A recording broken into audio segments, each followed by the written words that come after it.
Welcome to our channel. Today we how to register with Grammarly for real-time AI grammar checks. Easy tutorial step-by-step clearly.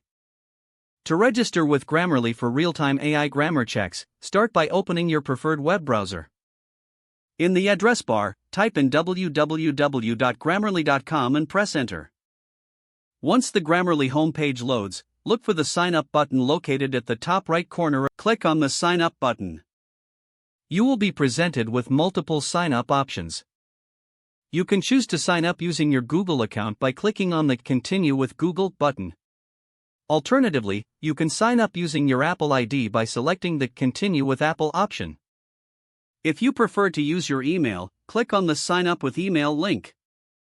If you chose the email option, fill in the required fields, your email address and a secure password.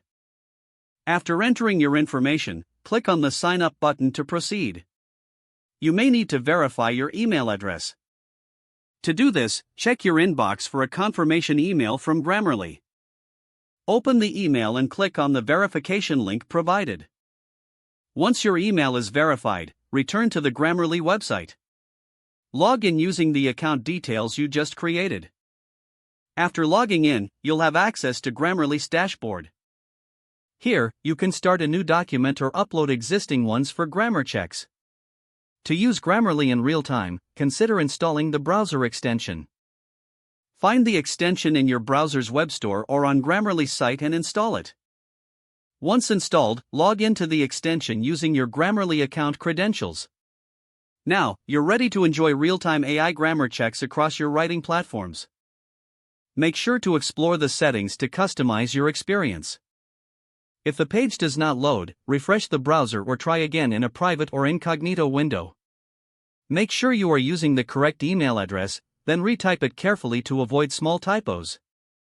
If your password is not accepted, use the reset option and create a new strong password you can remember. Check your spam folder for verification or security emails, then complete any requested confirmation steps. Enable two-factor authentication if available to improve account security and reduce unauthorized access risk. After signing in, review your profile details so your contact information and settings are accurate and current. Don't forget to like this video and subscribe to our channel for more step-by-step tech guides.